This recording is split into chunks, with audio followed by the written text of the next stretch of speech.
Oke, assalamualaikum warahmatullahi wabarakatuh. Oke, kali ini kita masuk materi di kelas 9 ya. Kelas 9 bab 2. Kita seperti yang pernah Ustadz bilang, dari kelas 7 sampai kelas 9 isi babnya masih sama lah ya. Jadi seluruh babnya itu masih sama, kita masuk ke bab 2 ini berpikir komputasional. Kalau di kelas 7 kalian pernah belajar yang algoritma nyusun-nyusun apa namanya? Manik-manik gitu ya. Terus di kelas 8-nya kalian pernah menentukan gelas mana yang isinya air biasa tuh yang untuk bunga nggak salah. Ntar kita coba buka loh. Kelas 8 nah ini nih. Ini ada beberapa yang Ustaz ajarin emang ya. Juga ada biner-biner di kelas 8-nya. Dan sekarang kita di kelas 9 belajar hal yang baru lagi. Oke. Ya mungkin langsung aja Ustaz kasih tahu ya. Mungkin di kelas 7 dan kelas 8 belum Ustadz jelasin. Jadi di kita tuh ada namanya struktur data ya. Struktur data itu yang biasa dipakai itu ada 4 ya. Ada 4. Itu namanya list, ada stack, dan di kelas 9 ini kita belajarnya namanya graph dan juga pohon tree. Mungkin belum pernah saya jelasin. Jadi list itu ya dari namanya daftar ya. Jadi kalau ada data dalam bentuk daftar. Contoh sederhananya ya kayak kita bikin daftar belanjaan gini-gini ya. Tuh. Itu namanya data yang berbentuknya list gitu, daftar. Atau secara informatikanya nulisnya dia kayak gini nih. Gak apa-apa deh, penting kalian tahu aja. Ada namanya head dan ada tail. Tuh. Kemudian juga ada namanya tumpukan atau stack. Stack ini sebenarnya di kelas 8 ya. Stack itu ya namanya tumpukan. Jadi kalau ada data masuk ke dalam suatu variabel apa kita sebutnya ya. Nanti dia bakal berbentuk tumpukan. Contohnya kayak gini nih, misalnya ada penjumlahan ya. Jumlahan 5 tambah 3. Wah, kita masukin nih. Kita ada wadah misalnya. Kita masukin 5. Tetap paling bawah dia. Kita masukin 3. Tetap 5 dan 3. Baru kita tambahkan jadi 8 kayak gitu. Tahu contoh kehidupan sehari-harinya gitu ya. Misal kalian mau bikin apa ya? Susu, misal susu. Masukkan apa? Susunya atau kopi susu gitu ya, kopi biasa lah ya, kopi masukkan kopi dan masukkan gula ditambah air, nah gitu ya. Atau contoh lainnya misalnya mau masuk dan keluarkan data pakai stack gini, kalau kalian punya kardus mau diisi buku pertama masuk, buku kedua masuk lagi kayak gini sistemnya tuh. Nah jadi sesuai dengan tumpukan-tumpukan. Kalau mau ngeluarinnya berarti ya nanti buku yang kedua nih dikeluarin dulu baru keluarin buku yang pertama gitu ya. Di stack tuh namanya ya tumpukan. Nah, di kelas 9 ini kita belajar yang namanya graph sama tree ya, pohon. Itu pohon ya, tree. Oke. Mungkin tree ini sering sih kalian lihatnya tuh. Contoh tuh kayak ya ini ya struktur organisasi atau lebih sederhananya lagi kayak family tree deh, pasti kalian tahu nih sudah tercari. Nah, contoh kayak gini. Dia dalam bentuk pohon kayak pohon gitu. Ini pohon keluarga gitu ya. Yang namanya pohon data kayak gini pasti ada bapak sama anaknya gitu ya. Itu langsung di deh. Enggak deh. Nah, ini nih. Kalau yang atasnya itu, yang paling atas, enggak paling atas ya, pokoknya di atasnya lah. Di atasnya ini namanya parent atau orang tua. Tuh data yang tree ini ya, orang tuanya. Orang tua ini biasanya ada anaknya atau childnya. Nah, kalau di sini ketua ya. Ketua ini parent atau orang tua. Dia punya anak, anaknya 1, 2, 3, 4 ini. Anaknya ada wakil ketua, bendahara, koordinator bidang A dan koordinator bidang B. Tuh. Kalau parent bisa jadi nggak punya child ya, nggak punya anak. Tapi kalau child nggak mungkin nggak punya parent kayak gitu. Nah, dia nih jadi si koordinator bidang A ini ya, contoh kita ambil yang ini dulu ya. Koordinator bidang A ini Dia itu child-nya dari si ketua ini, jadi ketua ini parent-nya. Tapi koordinator ini punya anak-anaknya lagi nih, divisi 1, divisi 2, divisi 3.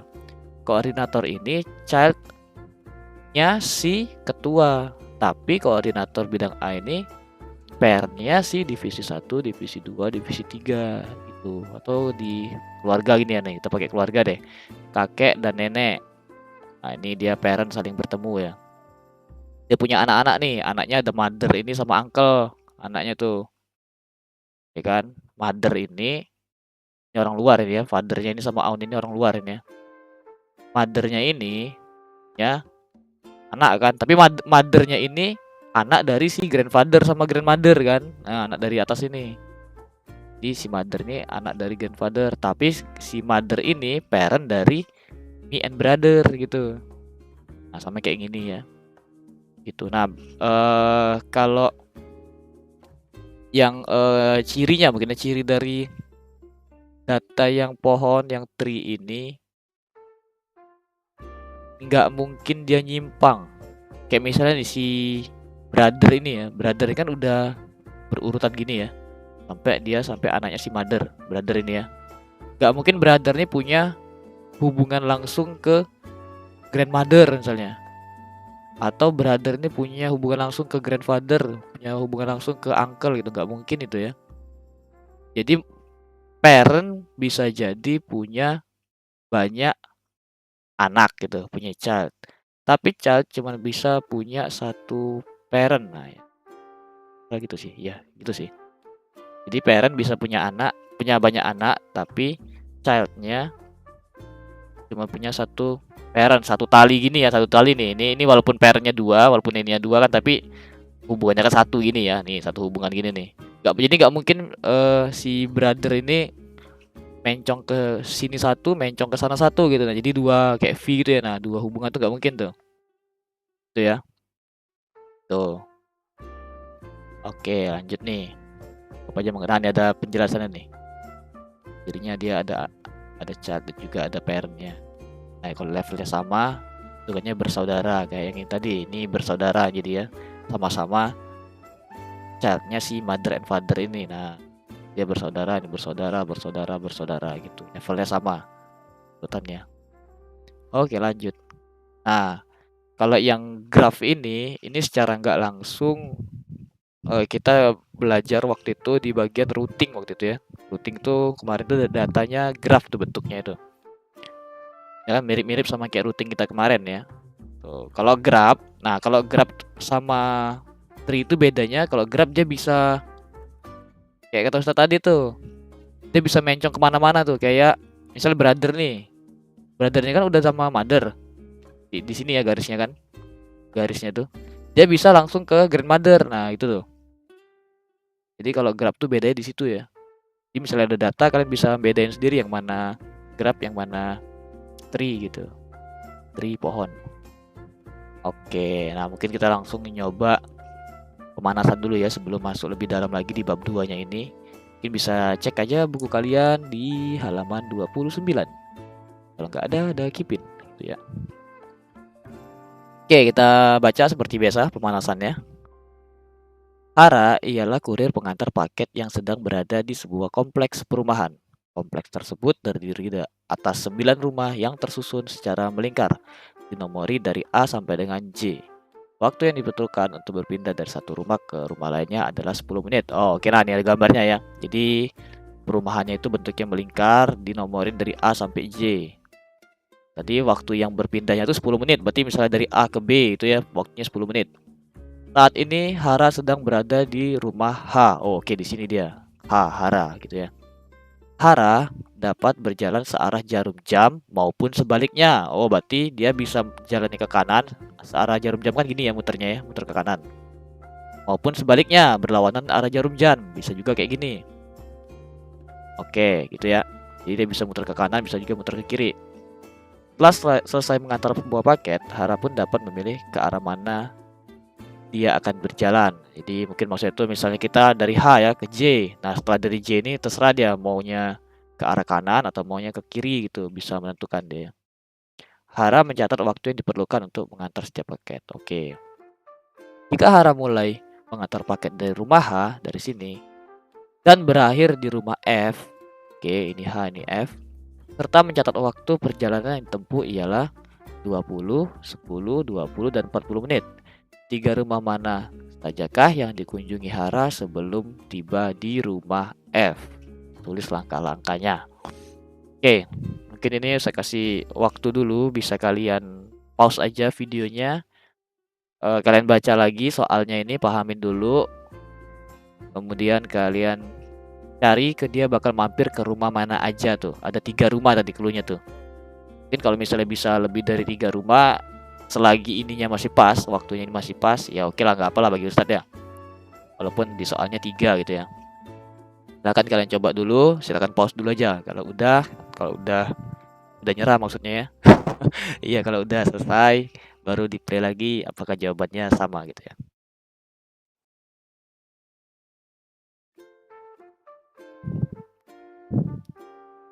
Oke. Anggap aja udah selesai kalian ya, karena nggak mungkin Ustaz nungguin. Panjang nanti durasinya. Oke, tadi sesuai dengan soalnya, si Hara ini dia berada di titik rumah H, maksudnya rumah H. Tiap dia jalan, waktunya 10 menit tiap satu rumah. Dan dia bisa jalan ke kanan ke kiri. Kemudian waktu jalan dia berakhir di rumah F. Waktu yang ditempuhnya ada 20, 10, 20, dan 40 menit. Oke, kita cek nih. Dia dari rumah H. Waktu yang pertama yang dia tempuh 20 menit. Oke, dari rumah H 20 menit. Masing-masing rumah tiap pindahnya 10 menit. Artinya dari H ini dia pindahnya, kalau secara kita baca itunya, pindahnya berarti 2 rumah dong. 2 langkah dong, 2 rumah kan. Kalau 2 rumah, bisa jadi 20 yang ini, yang pertama ini, dia bisa 20 ke kanan gini ya. Tuh 2 kan. Tuh 20. Bisa juga dia ke sini. Ya enggak? H ke kiri ya, ke anti apa namanya? Berlawanan jarum jam. 10, 20 gitu. Nah, walaupun dia yang pertama ini langsung sampai F, tapi kan dia perlu ada waktu-waktu lain ini ya. Intinya berakhirnya F gitu. Oh, oke. Ini ada 2 jalur nih, bisa jalur ke kanan sini, bisa juga jalur ke kiri. Saya coba ambil jalur ke kanan dulu ya. 10, 20. Oke, anggapnya di sini nih kita sekarang si Haranya di rumah A. Kemudian setelah 20 menit itu ada 10 menit waktunya. Yang ini ya, waktu kedua 10 menit. Berarti cuma satu rumah kan. Pilihannya antara ke kanan atau ke kiri. Ya enggak? Pilihannya antara ke kanan atau kiri. Kalau tadi ke kanan udah tadi ya, coba Ustaz pilih ke kiri. Nah, di sini misalnya nih. Tetap sekarang dia di rumah J. Oke, udah di rumah J, kemudian dia ke ada 20 menit nih ya, 20 menit. 20 menit berarti kan 2 rumah bisa dilewatin. Bisa ke kiri, bisa juga ke kanan. Enggak, tadi kanan, kiri, sekarang kanan lagi Ustaz. Coba 1, 2. Oh, di rumah B nih. Sisa yang ini kan 40 menit ini. Cukup nggak dia ya kira-kira ke rumah F? Kita coba dari yang ke kiri dulu nih. 10, 20, 30, 40, 50. Oh, bukan. Berarti jalan itu salah. Kalau ke kanan 10, 20, 30, 40. Nah, bisa nih, pas nih. Tadi kita maju, maju lagi ternyata. Oh, berarti jalannya tuh dari H ke A, kemudian ke J, kemudian ke B, dan ke F gitu. Nah, coba kalian bikin sendiri misalnya nggak maju gitu ya, nggak maju dari H ini nggak ke A, dari ke F. Kalian coba kemungkinannya apakah bisa. Tuh, jadi kita dapat ya jalannya tadi. Berawal dari H, kemudian kita ke A 20 menit, ke J 10 menit, kemudian ke B 20 menit, dan berakhir di F gitu. Bener kan? 3 rumah ya, 1, 2, 3 gitu. Nah, dari soal ini apa hubungannya sama tree sama grab? Bisa kita lihat di sini. Kita udah bikinin. Nah, kayak gini nih. Nih. Hubungannya kayak gini. Oh, mungkin bisa diputer ya karena contohnya tegak tadi. Kita bikin. Nah, ini nih. Tuh. Ini pusing kayaknya ya. Jadi nggak apa deh. Nah, tadi kan dari rumah H. Ya enggak? Kita pilih ke A. Nah, dari A tadi sama kayak yang ini. tadi. Nah, dari A kita tadi kan mikir kan, oh ada 2 jalur nih. Bisa ke B, bisa ke J kan. Nah, itu 2 pilihan itu bisa bercabang berarti dari A cabangnya kan apa? 2 tuh, bisa ke J, bisa ke B. Makanya kita bikin ada J, ada B di sini. Nah, gitu. Ntar kenapa tadi yang H ini kok cuman A doang di sini, nggak ke F juga kayak ini dibagi 2? Iya sebenarnya kayak gitu sih, cuman nggak muat ya gambarnya. Ini bisa aja dibikin kayak gini sih. Ini ya bisa ya, nih. Tuh, tapi H-nya ini langsung ke sini ya. Gitu ya. Tuh. Nah, dia bisa sama sebenarnya kayak gini sebenarnya, cuman nggak muat nanti layarnya ya. Tuh. Ini kita coba ke A dulu nih. Sorry. Nah, kita ke A. Dari A kan dia punya 2 cabang, dia punya 2 pilihan, dia punya 2 anak tuh. Mau ke J atau ke B, makanya dibikin kayak gini. Tuh, kemungkinan-kemungkinan kan. Anggap aja kita tadi ke J kan. Nah, dari J ada 20 menit kan, berarti antara ke B atau ke G pilihannya tuh, makanya dia bikin. Tuh. Dari B ada 40 menit. 1 2 3 4. 1 2 3 4. Nah, ada F dan G kan. Tuh. Nah, jadi itu untuk kita nyari data yang menemukan data tuh kayak gitu, ada kemungkinannya kita carinya pakai yang tree tadi, sistem tree itu. Tuh. Ya, jadi kalau misalnya ada soal kayak gini, ya tinggal kalian pahamin, kalian bikin kemungkinan-kemungkinannya, ketemu pasti. Nah, kemungkinan-kemungkinan itu ya termasuk ke struktur data yang bagian tree itu. Oke, insya Allah paham ya. Tadi belum bisa singgung yang gini ya. Nah, nih kalau kita ke F tadi nih. Dari H ke F ya. F ini ada 2 pilihan kan. Bisa ke G, bisa ke E, sama nih. Enggak.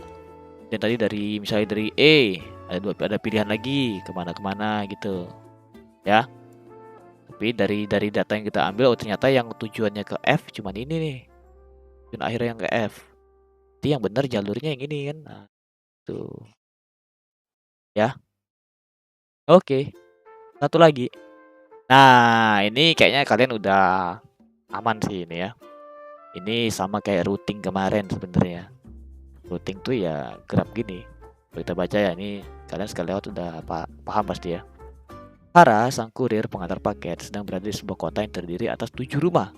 Sayangnya di kota tersebut tidak semua rumah saling terhubung oleh jalan. Gambar berikut menunjukkan nama pemilik rumah, jalan yang menghubungkan antar rumah, dan berat paket dalam kilogram yang harus diantar oleh Hara ke setiap rumah. Tuh. Jadi dia ada ini ya, ini pemetaannya. Jadi contohnya ini misalnya di rumah Boni ini nggak ada langsung jalan ke rumah si Dudu gitu. Atau dari rumah Cika nggak ada jalan langsung ke rumah Gani gitu ya. Sama kayak kita routing kemarin kan, kita harus mengikuti jalurnya gitu ya, rutenya. Oke, ini ada peraturannya lagi nih. Yang pertama, Hara akan mengantar paket melalui jalan yang menghubungkan rumah yang satu ke rumah yang lain. Oh iyalah, jalan yang ini. Jadi kalau misalnya dari rumah Boni ke rumah Dudu, dia nggak bisa langsung ya, harus melewati jalur yang ada. 2. Jika terdapat beberapa pilihan jalur dari rumah yang saat ini dikunjungi Hara, dia akan memilih rumah yang memiliki bobot paket terkecil. Oh, contohnya berarti misalnya di sini ya, misalnya di rumah di Boni. Kan jalurnya kan banyak nih, 1 2 3 4 5 gitu ya. Dia bakal milih yang bobotnya paling kecil. Oh, di antara ini yang paling kecil si Vino kan, 9. Berarti dia milih ke 9 dulu kayak gitu. Kan ada angka-angkanya kan. Jika semua rumah yang terhubung sudah menerima paket, Hara akan kembali ke rumah terakhir yang dia kunjungi sebelum dia mengunjungi rumah tempatnya berada saat ini. Apa ini maksudnya nih? Jika semua rumah yang terhubung sudah menerima paket, Hara akan kembali ke terakhir yang ini belum dia. Oh, mungkin maksudnya ini kali ya. Kalau misalnya dia terakhir di rumah Anto, dari rumah Cika deh, dari rumah Cika. Kemudian terakhir mau ngantar ke rumah Dudu misalnya. Jalan jalan yang sesuai aturannya, dia kan lewat sini pasti kan. Ini kemudian balik lagi kayaknya tuh. Oke lah. Oke, Hara mengantarkan paket pertama ke rumah Anto. Siapakah yang akan menerima paket terakhir dari Hara? Teruskan urutan pengantaran paket yang dilakukan Hara. Pertama dia di rumah si Anto. Oke, sini. Oke, pertama dia Anto nih, bebannya 11. Anto punya jalur kan. Atau kalian kerjain dulu deh, silakan kerjain dulu, baca dulu soalnya lagi nih, kira-kira rumah mana yang terakhir gitu ya. Silakan kerjakan dulu, oke. Kita beri waktu 5 detik ya. 1, 2, 3, 4, 5. Oh, oke. Ya, udah 5 detik. Kalian udah selesai pasti ya. Kita coba cek nih. Kalau misalnya salah, tolong komen aja ya. Kita juga baru baca yang ini. Oke, dari rumah Anto tadi ya. Rumah Anto. Anto ini punya 3 pilihan ya. 1, 2, 3. Tapi sesuai dengan peraturannya tadi, dia bakal ke rumah yang apa? Paling ringan dulu ya. Ini berapa nih? Rumah Anto. Anto ini berarti sudah selesai ya, habis ya Anto nih. Anto nih. Oke, pilihannya Dodo, Boni, Cika. Yang paling ringan 17, 10, 12 tentu saja ke rumah si Boni. Boni. Oke, Boni sudah diantar. Terus dari rumah Boni ada 4 pilihan. 1, 2, 3, 4. Yang mana yang paling ringan? Oh, si Vino. Ke rumah Vino. Ini ada 2 pilihan, Evan dan Gani. Yang paling ringan Evan. Tuh. Oke. Evan udah pasti ke Dodo. Ya enggak? Tunggu, kita baca dulu. Jika semua rumah sudah menerima paket, Ara akan kembali layar yang dia mengunjungi tempatnya berada saat ini. Dah, berarti ini berhubung ini udah ya kali ya, berhubung ini udah, kita kesini jadi ke rumah Dodo. Tuh. Nah, ke rumah Dodo kan. 17. Sisa mana nih ke rumahnya nih? Sisa kita ke rumah si Gani atau ke rumah si Cika itu kan. Cika yang paling ini paling ringan ya. Jadi kita ke rumah Cika. Saya lewat sini aja. Gitu ya. Nah, Cika. Bom. Ada mereka. Ada terakhir ke rumah Gani ya. Gani di sini. Dan ke sini. Terakhir rumahnya si Gani. Apakah kalian sama? Apakah tidak? Jawabannya adalah Gani jadi ya. Tapi kalau dari gini aja sebenarnya kelihatan ya Gani aja paling gede ini paketnya ini. Ya nggak sih? Gitu ya. Oh ya, kalau tadi balik lagi ya. Kalau tadi misalnya mau balik lagi ke rumah Anto nih. Ke rumah Anto berarti dia dari Gani ini balik lagi ke Vino, kemudian ke Boni, baru ke Anto lagi gitu ya. Oke. Nah, oke lah, kita sampai sini dulu untuk pemanasannya. Jangan kalian ya, Ustaz juga tadi sempat berpikir dulu, tapi nggak apa-apa. Namanya kita belajar kan, belajar pastinya berpikir gitu. Oke, pemanasannya cukup memanaskan. Kalau gitu, sampai bertemu di materi selanjutnya. Materi selanjutnya ini ekspresi dan operasi logika. Ini kalian udah hatam lah ya. Ini yang kayak and, or kemarin tuh yang pernah kita pelajarin kelas 8. Oke. Sampai jumpa lagi. Thank you. See you. Assalamualaikum warahmatullahi wabarakatuh.